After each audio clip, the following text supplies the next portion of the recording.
Good morning, everybody. Welcome to today's 1 Million by 1 Million Strategy Roundtable for Entrepreneurs. 1M by 1M, as you know, is the first global virtual accelerator for technology startups in the world. Our mission is to help 1 million entrepreneurs reach $1 million and beyond in annual revenue. We've been doing this for a long time. We started experimenting with online mentoring back in the fall of 2008. It was an experiment. At the time, the tools and technologies were not as advanced, and definitely the thinking was not virtual at all. So it was forward thinking, and the market took a while to catch up with us. But of course, in COVID, everything changed and everything is virtual now. So the market is very savvy in virtual. This is our 695th free mentoring roundtable. And over 300,000 people have participated in these sessions over the years. It's been a very satisfying, fulfilling, enriching, expanding way for us to engage with entrepreneurs all over the world and learn from you. Not you are learning from us, but we're also learning from you, and it's a wonderful collaborative space. We do the same format of online mentoring in the premium program. So I'll talk about all that, how to use 1M by 1M later in the program. Today, we're going to start the session with a conversation with Vinit Bhansali, founder and GP, Takshil Venture Partners. Welcome, Vinit. Thank you for coming to the show today. Looking forward to getting to know you. Your line is... Thanks, Ramana. Perfect. How are you? So Vinit, let's start with a bit of introductory, material, a bit of background from you, personal background, as well as Takshil Venture Partners to get us going. Sure, Samana. Thank you for having me over. And I am absolutely amazed at the community that you have built at 1 million by 1 million. A little bit of a quick background, like a lot of young founders that you are here to support. I used to be one of those young founders. I started my first startup when I was in my third year of, my undergrad degree. And it was a software company. I got a little lucky. In 2007, one of our competitors acquired us. This was in New Jersey. And then after that, I started two more startups. The second and third ones were in India. The third one also got acquired. I never raised, it's kind of funny that I am here as a venture capitalist, but I actually never raised money from VCs. I had to use my own effort and make my companies profitable if I wanted to make any money. It's good. Very good. Our philosophy in 1M by 1M is entrepreneurship equals customers, revenues, and profits. Financing is optional. Exit is optional. You do need an exit if you raise financing, because most investors don't really buy into the dividend concept. And it takes a long time to get to a place where you can offer dividends to your investors. So exit is kind of the operating principle of venture funded startups in our industry. So Vinit, now that you have decided to start investing, what is your investment thesis? What is the premise of the Takshil Venture Partners Fund? Great question. I think we are page. We believe there are incredible entrepreneurial opportunities all across India. There is a massive opportunity to start discovering young founders who are able to build out products and companies on very unique, very vertical use cases. And within that, there are certain sectors that we believe are underserved in India and that will see massive growth. And that is what Takshil stands for. We are primarily a tech, which means we invest in companies that have technology as their core offering. Not necessarily tech enabled, but we do want tech as their core offering. Certain sectors that we are very clear about. We invest in climate tech and sustainability startups. So companies that are circular economy or working with carbon credits or helping, recycle, upcycle battery technology, all of this.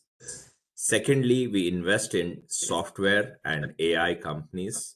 It's unfortunate that everything software today has come under the umbrella term of AI. Yeah. When we started the fund, we called ourselves, a SaaS fund, but today it's an AI fund as well. And How big is the third, fund, Vinit? in US dollars, it's a $30 million fund. In Indian rupees, it's about 250 crores total Okay. fund corpus. And we write early checks of anywhere from $500,000 to $1 million, which is, say, about 5 to 10 crores.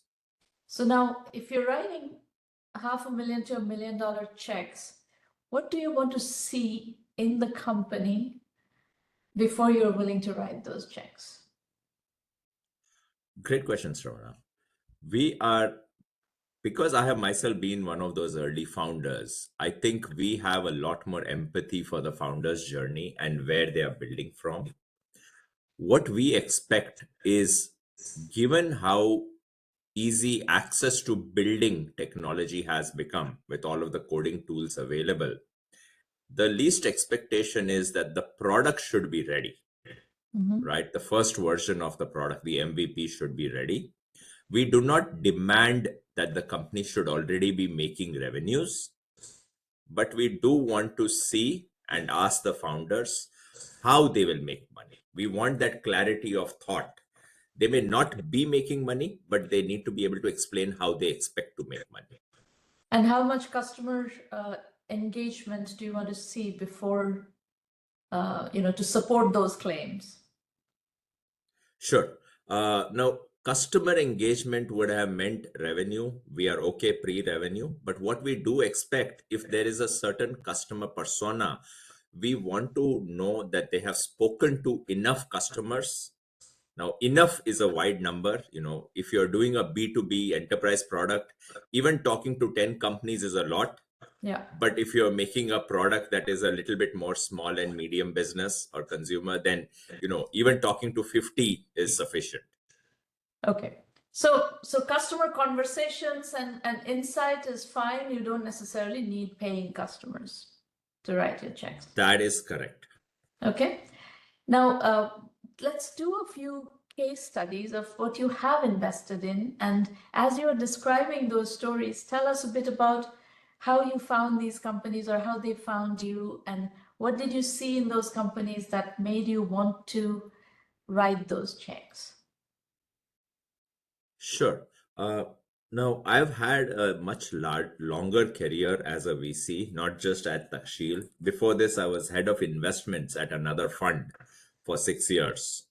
So Takshil is also me coming back to being an entrepreneur and starting something. So I will tell you the full range of investments because Takshil is a new fund.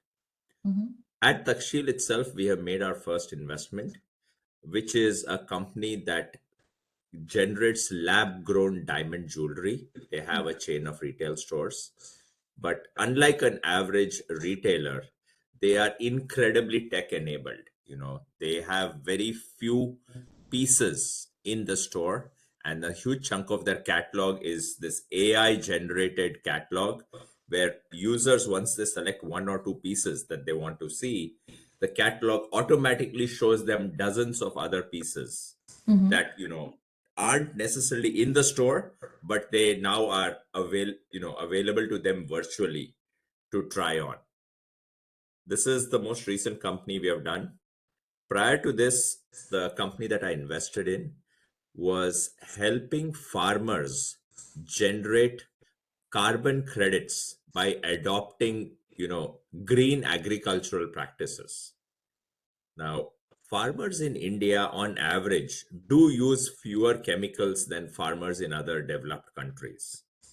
However, they do, over the years, they have picked up some bad habits. I call them bad habits in terms of using, synthetic pesticides and fertilizers.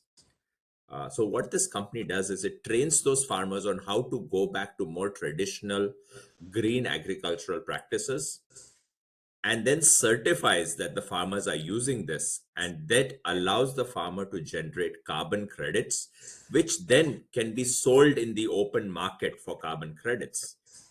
The farmers keep 80% of the value of any credits, and the company makes 20%. So it's a win-win where they don't charge the farmer anything for training them, and they only make money if the carbon credits are sold. And so that's one side of the carbon credit marketplace where the farmers are furnishing the credits. How does the company find the buyers? It operates as an I exchange, believe yeah? Sure. Today, there are quite a few marketplaces for carbon credits. Oh, so it is not a selling, marketplace, it is selling into those other marketplaces, yeah? right. So these marketplaces exist, and the company will go list on those marketplaces Okay. and make these credits available for purchase. Got it. What I meant to say is the marketplaces for these carbon credits are fairly, well established. So you have a choice of marketplaces where you can list. Yeah, okay. And so the investment thesis you started to describe, and maybe we didn't finish that discussion, the diamond company doesn't fit in that framework that you described. So I agree with you. So we do have a wide-ranging thesis. Like I said, we are interested in companies that are tech-enabled. We have made other investments in tech-enabled companies. One of the things that we have also realized is we are not a vertical fund only for climate tech or only for SaaS. If you are a fund in India, you have to be a little generalized. And the reason for that is, I think the number one factor that helps us make a decision if we want to invest in a startup or not is the quality of the team. Now, sometimes you may find an incredible team that isn't necessarily doing, making a company in the specific sector, and you just want to back the team. So this is incredibly valuable and very important to us. So in Now, this when I say, case, sorry, please finish. yeah, so when I say incredible team, one thing that, a lot of founders feel is, oh, investors are only looking for people who come from the top colleges and have a great, pedigree in terms of academic qualifications. That is actually one thing not believe in. I myself do not come from the IITs or the Ivy League. So it's much easier for me to recognize founders independent of the tag of their educational institution. What is most important is having an incredible insight about your target customer, Yeah. right? And that allows us to identify the right kind of teams. So, I completely resonate with you in that 1 million by 1 million's philosophy is democratizing entrepreneurship education, incubation, acceleration, and we have been completely open to all kinds of entrepreneurs. And as a result, we have both seen and enabled entrepreneurs from all kinds of different backgrounds. And yes, some of these high-flying backgrounds generate very good entrepreneurs, and part of it is they generate very good entrepreneurs, and those, because of those networks and ecosystems, they get access to more resources very quickly. They have the right networks and they get plugged into the networks easily, and so on and so forth. But the hunger level of people who don't necessarily have those backgrounds is high, and they're willing to do more, stuff that other people may not be willing to do, and we have tried to enable them very extensively. So I'm happy to hear that you have that philosophy and that point of view. Now, talk a little bit about these two specific investments that you have described a bit. What was the situation when they came to you? What did they have? What did you see that made you want to work with them? Great questions, Raman. And I only picked these two investments because these were most recent. There have been others, but to talk about these specifically, how did we discover them is great. Both of these startup teams actually were inbound to us meaning they reached out to us either on LinkedIn, or they were referred to us by, maybe someone else we knew, another founder we knew, right? The majority of founders do reach out to me on LinkedIn. Mm-hmm. I post very frequently on LinkedIn. I usually share stories about my own days as a founder, Mm-hmm. right? Which resonates well with other younger founders, because I have been there. I have spent more than 16 years, being a founder of my own startup. Now, what resonated with me about both these companies, right? Now, like you correctly pointed out, what is the use of a diamond, lab grown diamond retailer? How is that a tech enabled business? Two things that helped us get past the hurdle of, looking at a company like this. Number one, what we realized is that the founders actually did not come from a jewelry background. Mm-hmm. So they were looking at this industry from a very first principles, problem and solution perspective. And what I mean by first principles is they stepped back in this case and they asked, hey, listen, what is it going to take for diamond jewelry to be more widely purchased by the average Indian, by the common man? Now, Mm-hmm. diamonds are fairly expensive, and not everyone can afford diamonds. But with lab grown diamonds, affordability had become less of an issue, Yeah. and the bar for a purchase price had lowered. However, they still realize that the retail experience still makes it very expensive, because you have to keep so much inventory, you have to have large stores, and all of this.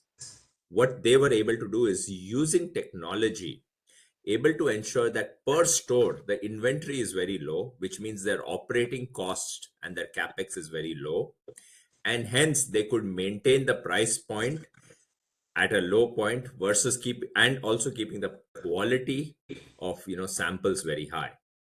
So being The fully model tech is enabled here was a value. the model is stores still. They're creating stores and the experience is So through a Shravana, that's a retail good store. question. There is a percentage that is stores, but at this point they are, I believe, don't quote me on this, about 40% of their sales are purely online. Online. Okay. All right. So this is interesting. I have tracked a company that was a pioneering company in selling diamonds online. That was Blue Nile. You must be familiar with them. That entrepreneur actually came from the diamond industry. I think his family had roots in the diamond business, and he had a core insight, which is that at least in the United States, diamonds are purchased not by women but by men as engagement rings that they, Yeah. offer to their fiancés.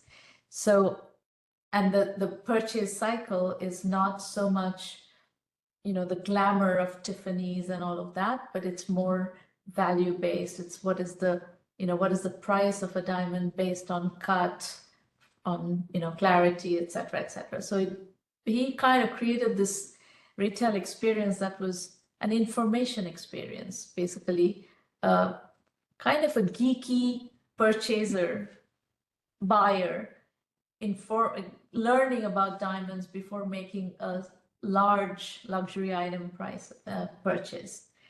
So, and that was a completely contrarian thesis. Nobody believed that diamonds could be sold online. And actually, a very close friend of mine invested in the company early on, and it worked. Now, this was 1999. Of course, e-commerce at the time was very mature. And now your company is coming into this business much later with a very different level of awareness. And here, I think the thing that, those of you who are listening would find interesting is in the positioning of the venture, in the sense that who is buying? Who is the likely buyer of a lab-grown diamond? If affordability is the primary value proposition, it must be people who care about affordability significantly. And what is that thesis that you discovered in this process? And of course, now the business is working and you are validating that thesis. So what are they learning? Sure, Samna. I think that's a great question. You are absolutely right that there has to be an entirely new buyer persona Yeah. attached to a new business, right? In the case of, and just to complete the arc on the American example with Blue Nile, while we were analyzing this startup, we asked, what is the world looking like? And we realized last year, for the first time, more than 50% of the engagement rings purchased in the US were actually lab grown diamonds, All right. right? It was a very shocking statistic. Now, the percentage could be off by a few, but the fact that we are even talking 50% was a shock to us. And at least in this, America is a leading indicator that, if it has happened there, then other countries will follow suit. However, what is a very unique Indian insight over here is India has not been a mass market for diamonds just because of the price of a diamond, right? It's much higher than what the average Indian earns. And The the unique culture insight, values gold. of course, because gold is not just jewelry, it is also an incredible store of value for families. Yeah. Right? Gold is savings. Uh, Fortunately, I don't want to comment. Diamonds are not savings. Diamonds are more of, buying something because, you like it, as opposed to buying something that you pass on from generation to generation. However, what has changed is an incredible aspiration in the Indian middle class to want to buy diamonds more often. In fact, one of the things we discovered is a very high percentage of buyers from this startup are usually buying the first diamond in their family's history.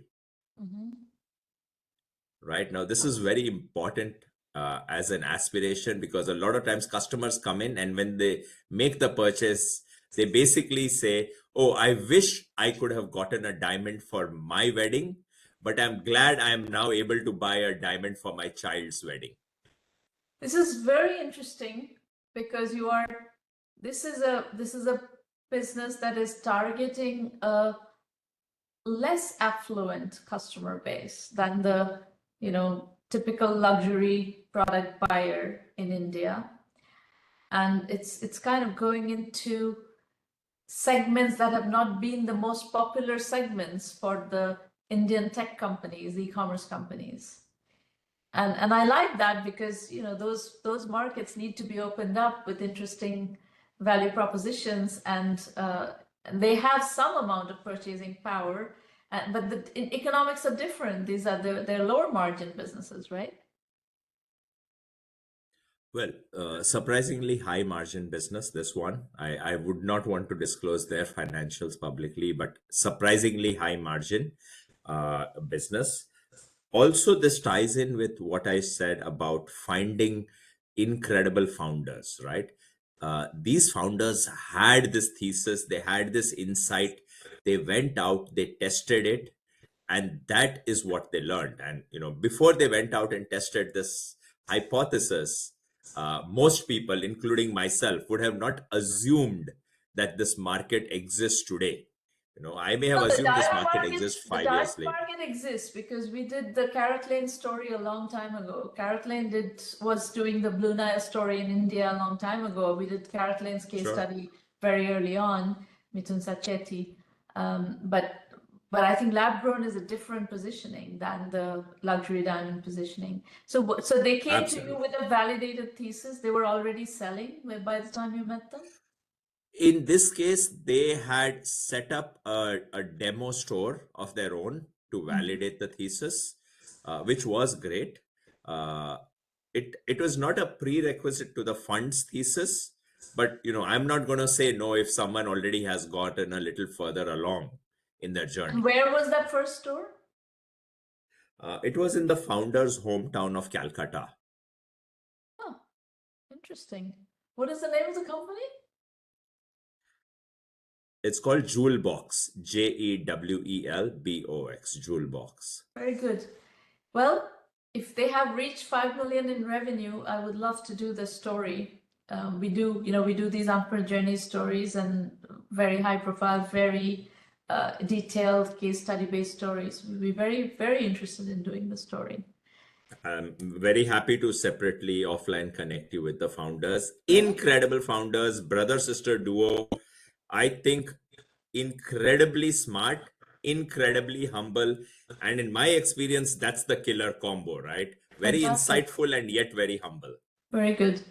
So the other one, the carbon credit Yeah. trading or We've had a couple, Smrana, on the carbon credit. It's a personal favorite area for me. okay. So the one I talked about with the farmers, and there's another one in carbon Now, credits. before you go to the Uh, other one, first tell me about what was the situation that you discovered these carbon credit entrepreneurs in, the one that you did talk about already.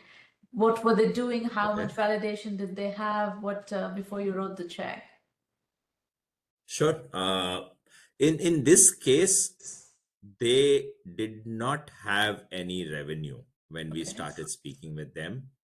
They had some early conversations, they had some early contracts that they were in the process of signing. Yeah. But the scale that they wanted to achieve, that is why they wanted to raise the funding, because this required a lot of upfront investment into training the farmers, ensuring the farmers were buying more green pesticides and fertilizers. Now you and I know, unfortunately, they cost more, right? So convincing farmers to buy something that costs more for an unsupported thesis is always an uphill task, right? Because the farmer would see the value of it at the end of the production cycle, when the carbon credit would get generated, and then they would make more money. So there was a lot of upfront hesitation. And what the venture equation, which a lot of entrepreneurs struggle with to grasp, is you have to go from zero to $100 million in 5 to 7 years once you've entered the venture timeline. If you're not doing that, then it's hard to make the fund equations work. There are some small funds that are doing bootstrapping to exit or seed strapping to exit kind of deals, and that's a slightly different investment thesis, but still need to find high velocity companies to be able to exit them. Velocity without velocity exits don't really happen. So Yes. how did you reconcile the velocity equation in this story that you're talking about? I mean, I can imagine Indian farmers training them.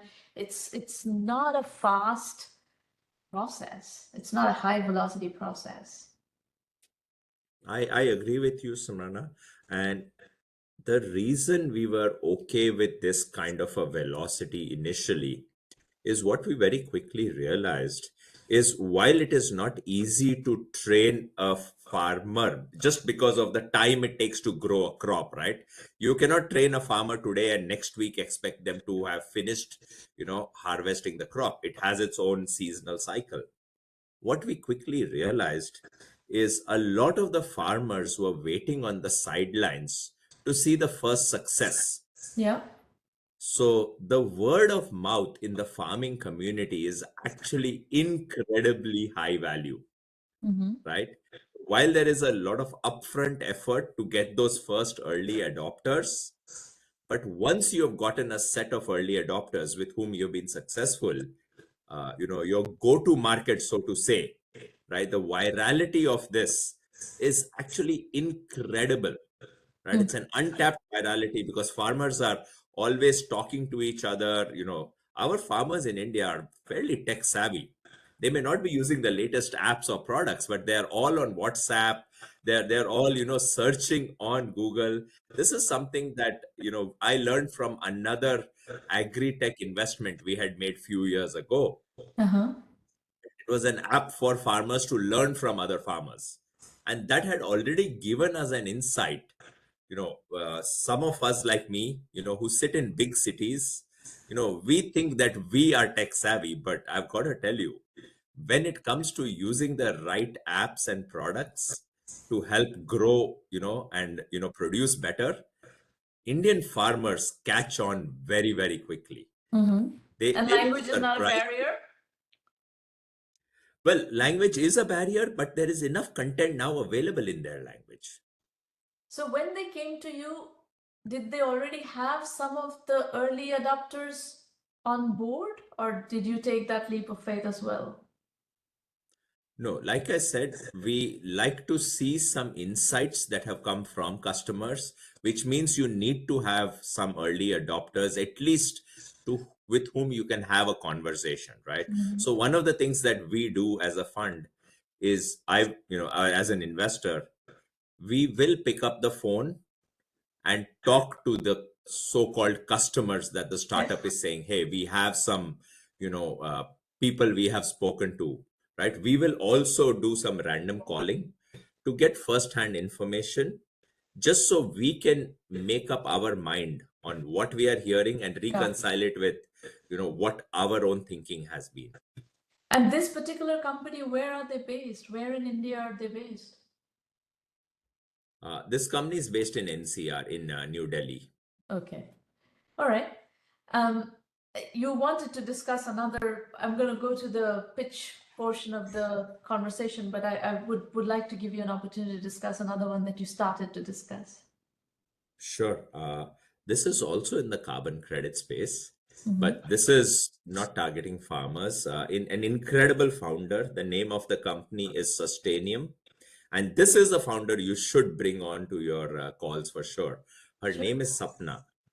Uh, this company built out an incredible product to not just help people trade carbon credits, but to certify carbon credits. Mhm. Now, what's shocking is this young company. When we originally met them, they were based in Bangalore.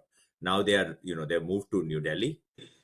They became one of the signatories to the Kyoto Protocol, and they are one of only maybe companies globally that can certify carbon credits. Wow.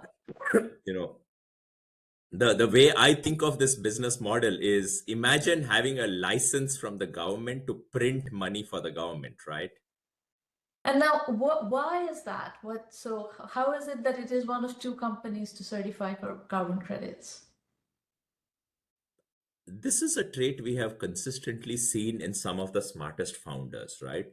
They don't just wake up one day and have an idea and go ahead and execute it.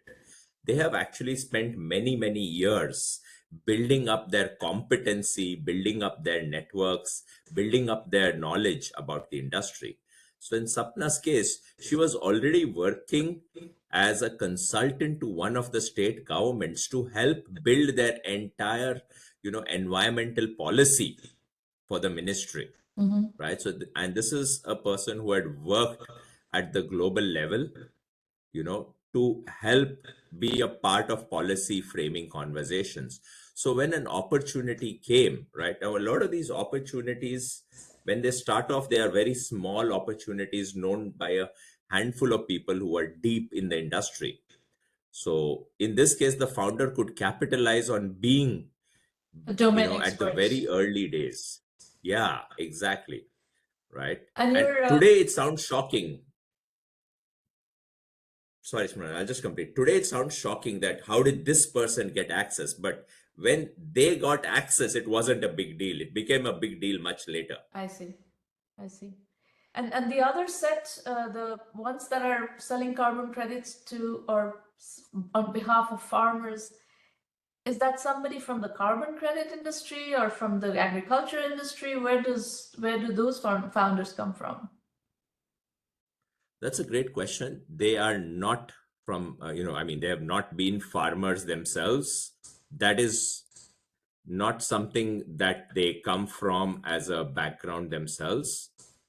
However, what is very interesting is they had an insight about carbon credits, and they realized that there isn't enough opportunity for the farmers to be able to build a product that would, allow them generation of carbon credits. Like, a lot of farmers don't even know that, this is free money. And what's very valuable is, if you compare the income of an average farmer in India Even if they can add on a few carbon credits every season, right, as a percentage of their net take home, it's a very high number. I see. So they understood that equation somehow. They understood that equation, and what they also realized is there needs to be initial, sort of concept selling to the founder. They need to sell the concept that, hey, listen, spend a little bit more, and then in the end of the season, you will make more money. Interesting. I'm sure you hear this in the AI conversations in particular. This conversation today has not been as AI heavy as we normally have. But in the AI conversations, there is a lot of discussion of domain knowledge, because the people who are really able to extract value out of enterprise AI, for instance, and workflow and so forth, are people who have deep domain knowledge and have those insights of what exactly is happening and where can they add value, and working through those processes. When I've had a few conversations that are actually relevant to what you are describing is, in the first wave of the internet, the dot-com bubble, so to speak, I was a 3x entrepreneur in that 90s period. And we were all very young. I was only 24 years old when I did my first company. I was still a grad student at MIT and so on. And we were kind of doing whatever, right? That era was not about domain knowledge. It was about whoever had the courage and the curiosity to figure something out, because nobody really knew anything. Nobody understood the internet. It was, we were just kind of shooting from the hip and learning as we were going. And as a result, careers accelerated tremendously and so on and so forth. And, companies got built, companies got killed, all of that's happened. Now, what you are talking about, some of these ideas, and you're underscoring the fact that they do not come from people with domain knowledge. And the diamond one is a B2C business. The carbon credit for farmers is kind of virgin territory. It's not a domain where, farmers is not where technologists are hanging out. So there's no way of having domain knowledge of farming really for technologists. And the certification one, it does come from somebody with domain knowledge. That's a rather unique one. But I think there is probably a reasonable point to make here, is that if you are a very young entrepreneur, you don't have much background, much experience in a domain, you would probably find ideas to work on that are more in either B2C or in B2B, but that are much more esoteric B2B, where a lot of technologies are not really circulating. That's kind of some nuggets that I pick up from this conversation. Do you agree, Vinit? Smrana, you are correct. There are certain instances where founders have deep knowledge. For example, the carbon credits, one example, and certain examples that founders did not have domain knowledge. What we have learned is, even when there is no domain knowledge, the founders have actually invested a significant amount of time talking to their customers, talking to the vendors, talking to the supply chain. And I think a lot of founders miss out on that very important point, that it's not about talking. It is about talking and then discovering insights from those conversations. And that was the kind of founder I was as well. Right. My last startup was in construction material. I have no educational or academic or professional experience in that domain. Yeah. So I did one in, first and foremost, I was very young. So everything I was doing was based on just kind of whatever I was figuring out. But I did one that was so far outside of anything Silicon Valley was doing. It was on fashion. We did the first fashion online company in 1999, and it was designer fashion. So I was a consumer of designer fashion, but I was not I didn't have any business knowledge. So what I did, the first thing I did was I hired as one of the very early team members, a VP of merchandising out of Bergdorf Goodman in New York who was in charge of women's merchandising. So I kind of learned the fashion business from him. He taught me the fashion business. I understood the technology part, and I was doing, at that point, we were doing personalization very early on. But it was an enormous amount of learning and really immersion in the designers and I was spending half the month in designer offices in New York and really learning the business and helping figuring out what they could do with our world, which is the technology world and the internet. So anyway, to be continued, Vinit. Let's switch to Adesh and Abdul's presentation. You're welcome to stay. Would you like to stay? I will hang out for a bit. I had kept some more time, and I may then drop off at some point. Perfect. Thank you. So, folks, thank you so much, Smrana. I appreciate this conversation. You're most welcome. Folks, just to set expectations, this is a safe working session. This is not Shark Tank. I'm not trying to entertain large numbers of television audience by, through your pitches and all that. This is a working session. And our only agenda, we are completely on your side. Our only agenda is to help you move forward and find insights through these conversations. If you disagree with me, that's okay. It's your venture. Ultimately, for better or for worse, you will do what you want to do, and that is your prerogative. So, Adesh, please go ahead.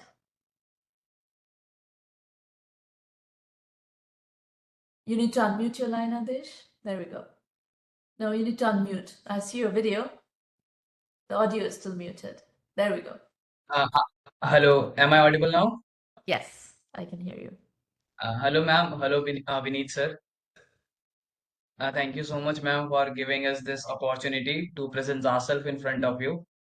First of all, let me introduce myself. I am Adesh Kumar.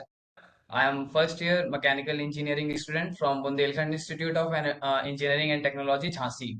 Okay. I was born in Bihar and I was brought up in Greater Noida.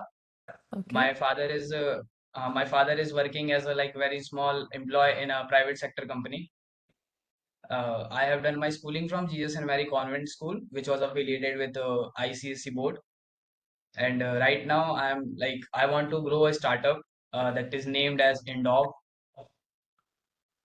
How do you spell it? Indorve? Indorve? Huh. Okay. All right. Yes, What ma'am. does It is. Indorve do? Okay, ma'am. So let's start with the problems which face really in India. Like if you compare India with other nations, other countries are very self-dependent. They want to work on their own and manage their expenses, but in India it is seen as a taboo.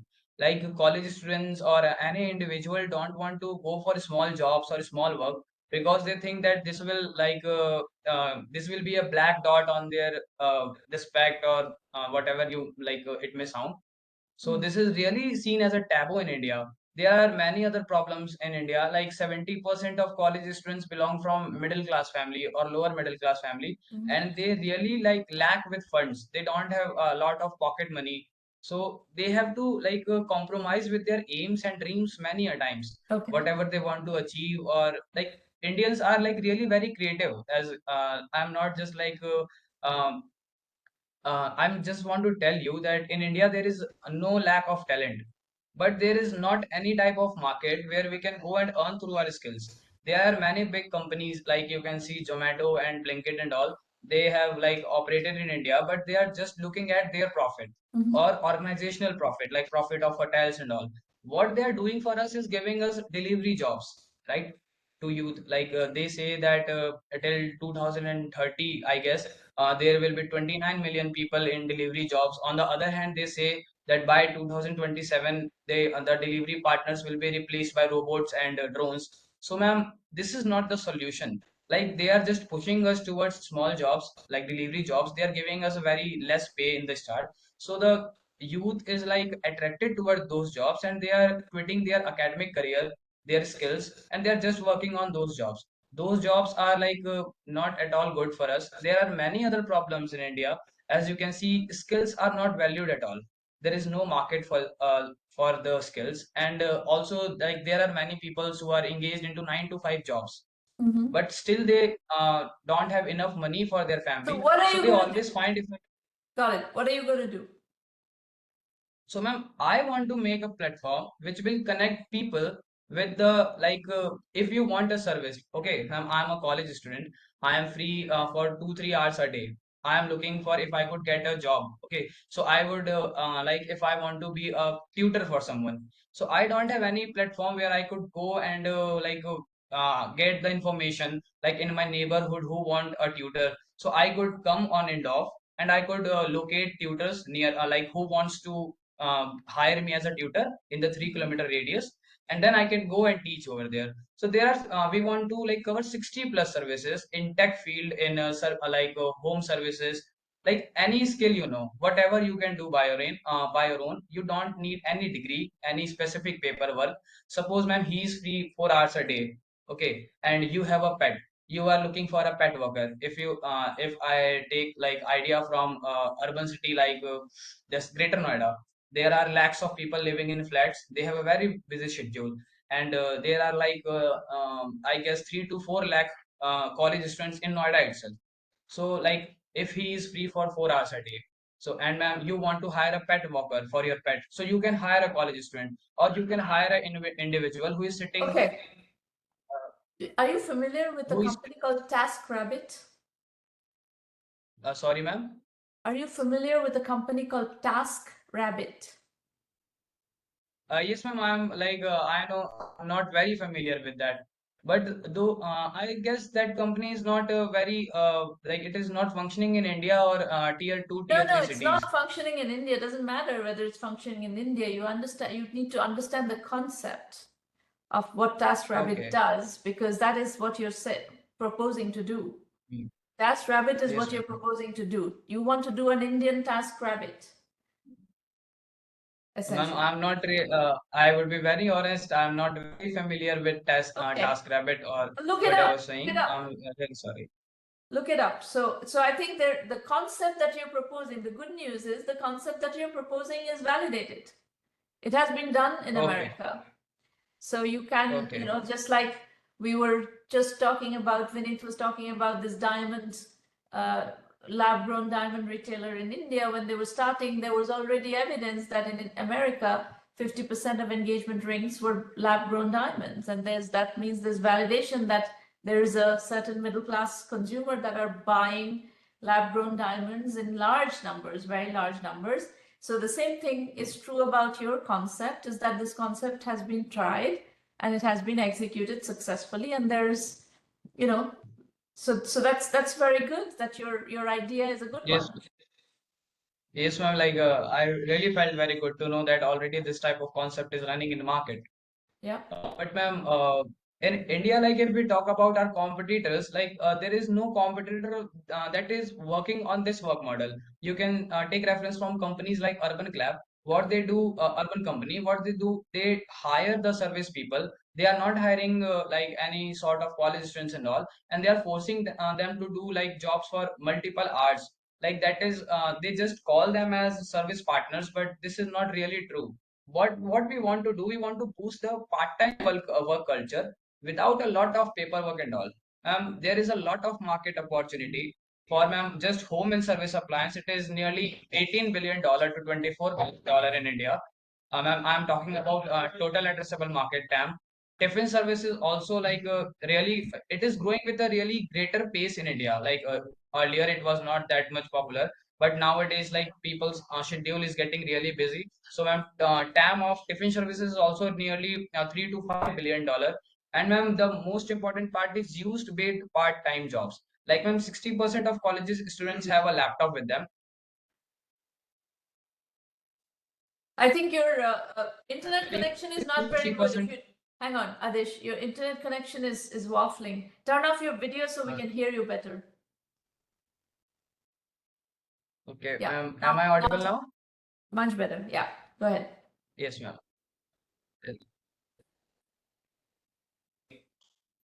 So youth-based Hello, part-time am I jobs audible? are digital jobs, yes?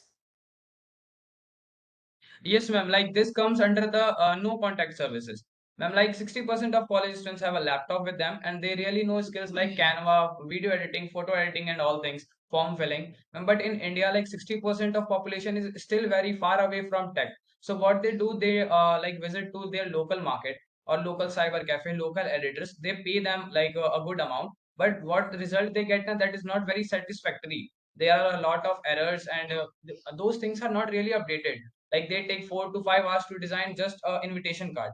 But a kid, but a youth, a college student like me, I know Canva very well, so I can design a card in just 10 minutes. So if you want anyone to design a card for you, you can directly come on Indorve. You can hire me. I will design the card for you. You just pay me. If I talk about the Indian rupees, you just pay There's me like one and like Hold on. There's one thing that you yes, have to keep in mind is that there are a lot of marketplaces for, and I haven't looked at all the Indian marketplaces for all this kind of stuff, but there I see, these kinds of services a lot. Like, yes, ma'am. you're talking about an umbrella service, but there are also uh, specific services like tutoring. Tutoring is very big business in India. And online Mhm. tutoring is very big business in India, and home tutoring is very big business in India. So there is a lot of tutoring happening. So you're going to need to understand whichever market you have. You can't do everything at once. You have to go one step at a time. You have to figure out one market that you develop, and how do you build that develop. It's a marketplace. You have to bring on one side. You have to bring the customers. On the other side, you have to bring the people who are going to be offering the solutions. You have to bring the students. So choose one So, ma'am, particular type of business and then focus on that, yeah. on building that. Yeah, yeah. I completely agree with you, and I know that at this initial point of time, I won't be able to capture the whole market, because if we talk about these services, these are like really risky. You need to have insurance of your service providers, legal things. So first, I want to focus on just online services that are no contact services. And in the next 2 to 3 days, I'm going to launch my second prototype with nearly 14 services colleging the pan India colleges, covering pan India colleges. We will be coming with 12 to 15 online services. And ma'am, why we are different from But that I other don't agree with. companies? Adesh, as a strategy, I don't agree with that at all. You don't need to come with 40 services. You should come with one service that you can complete the full loop of. Because if you're talking about a marketplace needs two sides. You need Yes, ma'am. service sellers and you need buyers. So you will get these Yes. students from offering some kind of service. 40 services is not going to let you get all the customers that you need. For instance, if you're selling tutoring, you need parents. If you're selling, dog walkers, you need people with pets, people with dogs, and so on and so forth. If you want to sell tiffin services, you need cooks, and you need people who want to buy from cooks. So it's too complicated to do 40 services at once. Pick one, and that's it, and figure out the full cycle for one. And you're talking about, running ads and stuff. Ads are expensive. So you're gonna if you assume that ads Ma'am, is how you're going to acquire customers, you better figure out how you're going to fund that. ma'am, I'm like at the initial stage, I just want to launch 12 to 14 services, and all those services will be online services.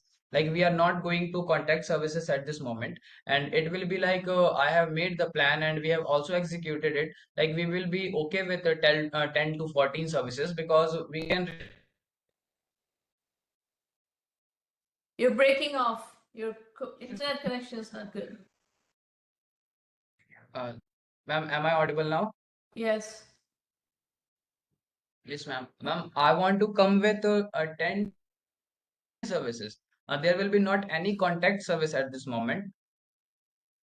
Service will be like hard for to manage, we won't be able to manage at this point as told by you. You are really guiding us. So ma'am, we are coming with just online service and you told us to start with one service. So let me talk about the first service which I started in my hostel. in like I come from engineering college and my hostel has nearly 300 students. So what they were facing problems, they were lacking with funds. They like their pocket money got exhausted, and they asked me if I could help them in any way. So there is a culture in our college, like seniors force us to write their assignments for free. Like there is no market of assignment writing or something like that in our college. I But see. what I did, I made a no coded website by my own. I was not having a laptop. I hired it from my friend, and I started a uh, website named Instant Serve. In that website, what I did, I hired 10 to 15 assignment writers from my own hostel. And ma'am, we had 300 students in our hostel, and we have generated a revenue of 60,000 Indian rupees in just 1 month from just assignment writing. And what we used to do, we used to pay 4 rupees to the person who used to wrote, and we used to charge 5 rupees from the person who asked us for his assignment. Like the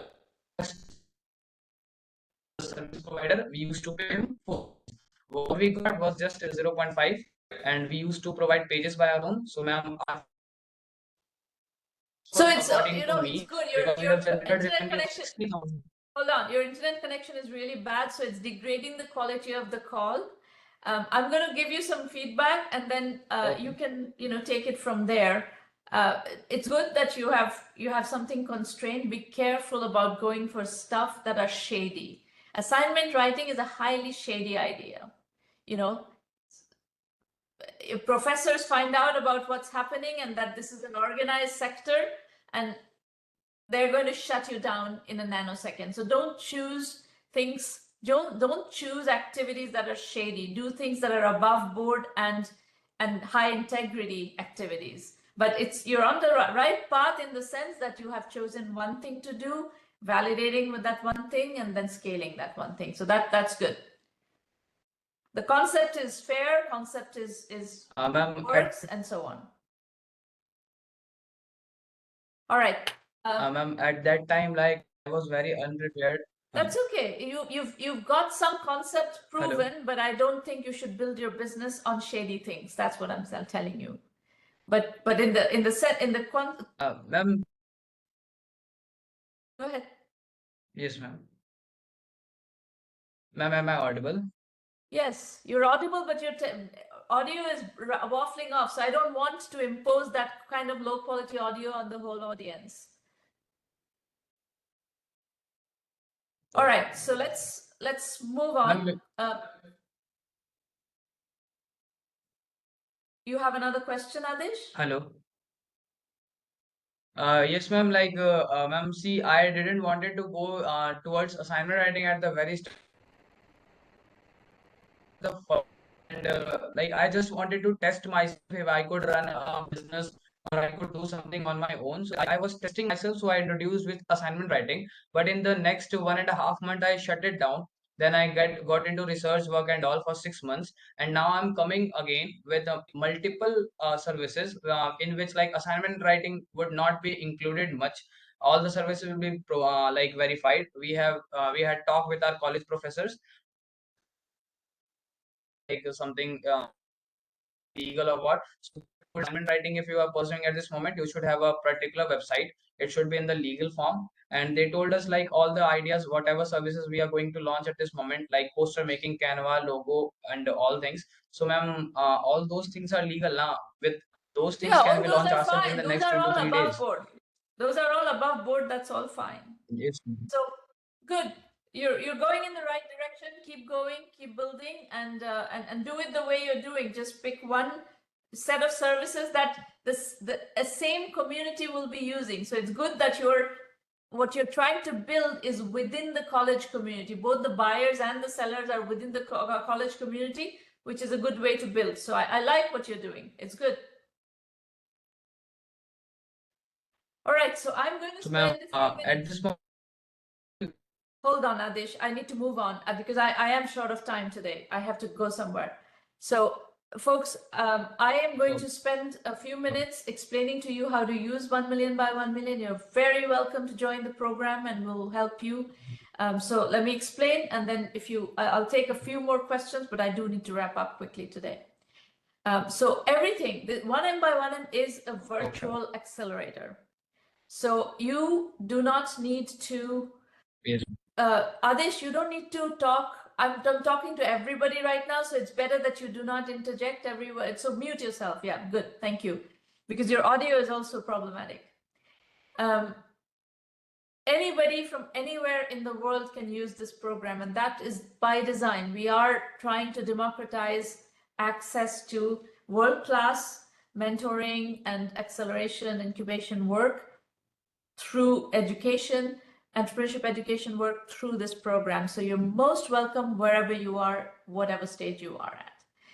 There are two key programs, the premium and the basic. The premium is our full acceleration program where you get mentoring, strategy consulting, whatever you call it, on a regular basis, weekly basis. When you are ready, you will get introduced to our investor network. We have a very large and active investor network.